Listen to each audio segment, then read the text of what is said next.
Halo semuanya, pada pertemuan kali ini kita akan mulai memasuki materi yang kita sebut sebagai rangkaian arus searah atau biasa juga disebut sebagai DC. Nah, sebenarnya nanti akan ada dua jenis rangkaian arus itu, yang satu searah, yang satu bolak-balik, bukan searah dan berlawanan ya. Nah, apa sih bedanya?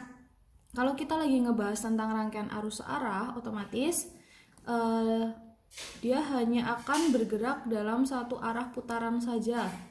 Ini ada hambatan, kemudian ini ada sumber tegangan, jadi dia akan hanya bergerak dari positif ke negatif. Nah, dia akan bergeraknya seperti ini untuk arus arah, nggak bisa balik dari negatif ke positif. Sedangkan untuk yang bolak-balik, nah kalau bolak-balik nanti simbol sumber tegangannya seperti ini. Nah, dia akan bisa bolak-balik nih, misal dari sini searah jarum jam, kemudian pada suatu saat dia akan berlawanan jarum jam. Nah, itu untuk yang arus bolak-balik. Kapan kita akan pelajari yang bolak-balik? Nanti setelah kita selesai sampai ke induksi elektromagnetik. Jadi sekarang kita hanya bahas tentang rangkaian arus searah saja. Nah, komponen-komponen apa saja yang ada di rangkaian arus searah? Nah, itu yang akan kita bahas terlebih dahulu. Yang pertama, kita akan tahu yang namanya resistor atau hambatan. Yang akan kita tahu. Nah, besarnya hambatan ini tergantung sama jenis kawatnya seperti apa. Resistor atau hambatan ini biasa disimbolkan sebagai R dengan satuannya adalah ohm. Nah, besarnya tergantung dengan jenis kawat, ini yang disebut sebagai hambat jenis rho, dikali panjang kawat dibagi luas penampang kawat. Jadi semakin panjang dia akan semakin besar hambatannya, sedangkan semakin luas dia akan semakin kecil hambatannya. Itu ternyata nilai hambatan atau resistor itu juga akan berubah tergantung dengan suhunya. Kalau kalian masih ingat tentang pemuaian, kalian masih ingat ini delta L, delta A, delta V. Delta R sama dengan R0 kali alfa dikali delta T. Jadi semakin panas dia akan bertambah hambatan. Nah, sedangkan untuk R totalnya adalah nanti delta R tambah R0-nya berapa. Nah, jadi semakin panas dia akan semakin besar nilai hambatannya. Itu tentang resistor atau hambatan. Nah, Bu, nanti nilai resistor tuh berapa? Biasanya akan diketahui di soal. Nilai R-nya berapa, atau bisa juga sih ditanyain. Pokoknya itu suatu tetapan tergantung sama resistornya. Kemudian setelah kita bahas tentang resistor, ada yang namanya kuat arus. Oke, kalau kuat arus atau I simbolnya, nanti satuannya ampere. Jangan kebalik ya. Nah, I ini adalah jumlah muatan yang mengalir tiap satuan waktu atau Q per T. Nah, Q-nya ini nanti muatan, kalian tahu kalau satuannya kolom, T itu adalah waktu dalam detik. Kemudian yang ketiga berarti ada yang namanya sumber tegangan. Sumber tegangan atau biasa disimbolkan dengan V dengan satuannya volt. Gitu. Kalau sumber tegangan sendiri sebenarnya dia bisa digabungkan dari beberapa sumber tegangan. Nanti sumber tegangan itu bisa disusun secara seri, bisa juga disusun secara paralel. Nah, misal ya, saya punya sumber tegangan nih, saya punya 3. Saya susun seperti ini, berarti ini namanya seri ya. Misalnya namanya V1, V2, ini V3. Nah, saya susun nih tiga-tiganya. Misal dia masing-masing 1,5 volt. Berarti nanti V totalnya adalah V1 ditambah V2 tambah V3. Otomatis nanti di dalam rangkaian sumber tegangannya berapa? Oh, kalau tadi masing-masing 1,5 volt, berarti nanti sumber tegangan totalnya jadi 4,5 volt. Nah, jadi tinggal dijumlah aja berapa kalinya. Kalau tambah satu lagi ya berarti jadi tambah 1,5 lagi. Nah, di dalam sumber tegangan ini dia punya hambatan si tegangan ini, atau kita biasa sebut sebagai R kecil, hambatan pengganti. Nah, kalau kita susun secara seri seperti ini, hambatan dalam si sumber tegangannya itu kita jumlahin aja R1 tambah R2 sama kayak tadi R3. Nah, ini dia punya hambatan dalam. Nah, berarti kuat arusnya gimana? Nah, kalau kuat arus berarti ya tinggal V per R aja. Oke, nanti kita bahas tentang hukum ohmnya. Ini jangan dipusingin dulu. Oke, kemudian kalau saya punya sumber tegangannya 3, tapi saya susunnya seperti begini. Berarti ini saya susunnya secara paralel ya. Oke, namanya V1, V2, dan V3. Gimana nanti V totalnya? Oke, V totalnya dia hanyalah V1 saja. Nah, ini pasti sama ya sumber tegangannya. Misal 1,5 volt, 1,5 volt, 1,5 volt. Berarti dalam rangkaian nanti sumber tegangannya berapa? Oh, 1,5 volt aja, nggak dijumlahin. Sedangkan untuk hambatan penggantinya itu adalah R masing-masing dibagi sama jumlahnya berapa. Misal nih tadi hambatan dalamnya adalah 1 ohm, 1 ohm, 1 ohm. Berarti hambatan pengganti totalnya adalah 1 dibagi, karena ada 3 berarti dibagi 3, 1/3 kayak gitu. Oke, itu tentang komponen-komponen yang ada di dalam rangkaian arus searah yang akan kita bahas. Ada resistor, kuat arus, dan sumber tegangan. Nah, sekarang kita akan masuk ke hukum yang biasa dipakai di sini adalah namanya hukum ohm. Nah, hukum ohm ini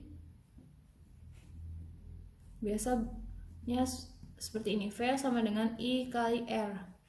Jadi arus itu akan selalu sebanding dengan V, karena R itu kan tetapan. R ini tetapan, jadi dia tidak bisa diubah-ubah dalam suatu rangkaian, kecuali kamu mengganti rangkaiannya, ini R-nya baru bisa berubah.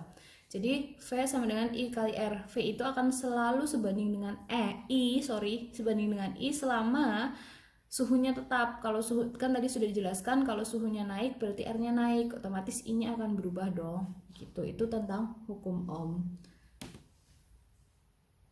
Saya punya satu contoh soal tentang tadi yang kita bahas tentang sumber tegangan yang dirangkai seri atau paralel. Nah, contoh soal saya seperti ini. Saya punya 3 sumber tegangan masing-masing 5 volt dengan hambatan dalam 1 ohm. Ada 3 buah, saya rangkai secara seri, kemudian saya hubungkan dengan hambatan 12 ohm. Nah, berapa nih arus yang mengalir? Jadi I-nya berapa? Nanti I yang mengalir di rangkaian. Pertanyaan saya. Terus berapa juga tegangan antara tegangan di sini titik A sama tegangan di titik B? Tegangannya berapa? VAB saya sebutnya. Oke, nah gimana cara mengerjakannya? Tadi kalian sudah saya kasih tentang hukum ohm di mana V sama dengan I kali R. Berarti kita harus tahu V-nya dulu buat nyari I. Nah, V-nya karena ternyata dia ada 3, kalau rangkaiannya seri berarti tadi V-nya diapain? Dijumlahin kan? Berarti V totalnya adalah 5 tambah 5 tambah 5. Berarti sama dengan 15 volt. Terus, oh ternyata dia punya hambatan dalam. Berarti kita juga harus jumlahin dulu R hambatan dalamnya totalnya. Oh ya, kalau hambatan dalam itu hambatan yang hanya dimiliki oleh sumber tegangan, simbolnya R kecil. Sedangkan kalau hambatan yang ini simbolnya R besar. Berarti R-nya berapa? Kalau seri tadi dijumlahkan, berarti 1 tambah 1 tambah 1, berarti 3 ohm. Oke. Nah, kemudian kan ini punya hambatan dalam 3 ohm, tapi ada hambatan nih 12 ohm. Karena dia hambatan dalam itu selalu dijumlahkan dengan hambatan total. Berarti R totalnya adalah R tambah R kecil. 12 ohm ditambah 3 ohm. Berarti adalah 15 ohm. Oke, seperti itu. Kemudian kita cari I-nya. Berarti I sama dengan V per R. V-nya adalah 15 volt, R-nya adalah 15 ohm. Berarti I-nya adalah 1 ampere. Itu untuk I-nya, berarti kejawab ya pertanyaan pertama. Kemudian pertanyaan kedua, VAB. VAB-nya berapa? Nah, berarti saya punya nih, saya di sini ya, sigma V sama dengan sigma I kali R. Sigma V-nya adalah berarti tegangan antara titik A sama titik B, berarti VAB. Itu.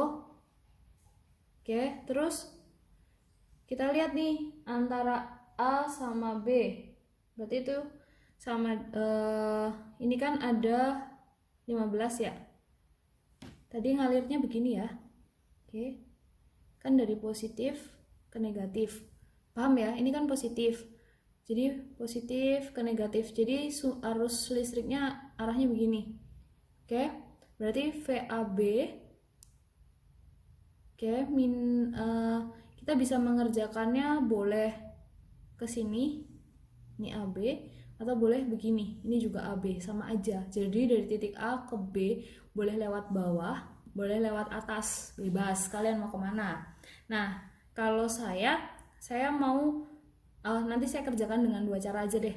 Ini misal VAB saya mau lewat sini, berarti VAB ketemu VAB, terus ada tegangan lewat dari minus, berarti minus 5. Jalan lagi saya, keluarnya dari minus, berarti minus lagi. Jalan lagi saya, keluarnya dari minus, berarti minus lagi. Begini, sama dengan I kali R. I-nya tadi berapa? Ketemu 1 ampere. Tapi hati-hati ya, arus kita kan seperti ini, berlawanan jarum jam. Tapi tadi saya ngerjainnya AB itu searah jarum jam. Berarti melawan, karena melawan berarti minus 1. Dikali R-nya ada berapa? 3. R-nya R yang di sini ya, bukan R ini, karena saya lagi lewat atas. Berarti kali 3. Berarti di sini VAB minus 15 sama dengan minus 3. Saya pindah ruas, berarti jadi VAB sama dengan 12 volt. Itu kalau saya lewat atas. Gimana kalau saya lewat bawah? Bukan? Berarti sigma V sama dengan sigma IR lagi. Berarti saya lewat sini ya sekarang. Nih ke bawah. Berarti VAB ketika saya lewat bawah, saya ketemu sama sumber tegangan nggak? Nggak kan? Ya udah, berarti nggak dimasukin karena cuman AB. I-nya berapa tadi? 1. Lihat dong, searah nggak? Oh, searah. Ya kan? Searah dengan arah arus yang tadi, berarti 1, nggak minus karena searah dengan arah arus yang sebenarnya. Dikali R-nya tadi yang lewat di sini berapa? 12, berarti 12. Berarti VAB-nya berapa? 12 volt. Begitu caranya.